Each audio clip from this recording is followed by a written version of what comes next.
I would be surprised if it wasn't. I'm sure that is maybe a factor, but I mean, it will be interesting to see what the results of this investigation will be. I mean, one thing I think actually we fail to talk enough about in politics is the way business can act as a real driver for social mobility. We've often talked and very much focused on education, but just like Kanna, I mean, if you were saying you didn't have so many qualifications, you don't need a qualification necessary to set up a business if you've got an innovative entrepreneurial idea.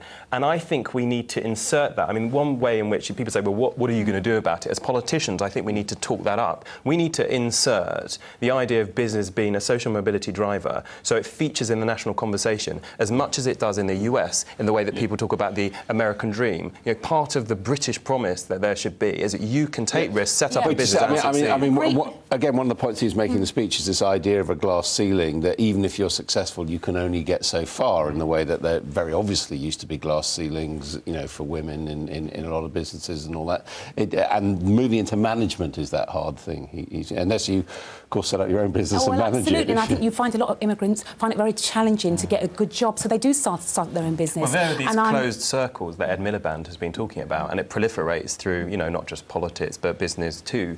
And we need to, you know, we've got to work out how to break those apart, really, so it's accessible for other people. Absolutely. I mean, we're, you know, setting up a mobile foundation because we kind of believe in that kind of guidance and support and working with large organisations, because, you know, I'm also on the board of the London Entrepreneur Exchange, and it's a non-profit making organisation, and it's about peer-to-peer support, because the challenges, whatever sector, business sector you're in, it's the same. And I think you need, you know, it's great to have the guidance of people who've been there, done it before, and face the obstacles in terms of starting up your own enterprise. I mean, I think the big thing at the moment, the banks did this SME Finance Monitor a couple of weeks ago, the most comprehensive survey of businesses.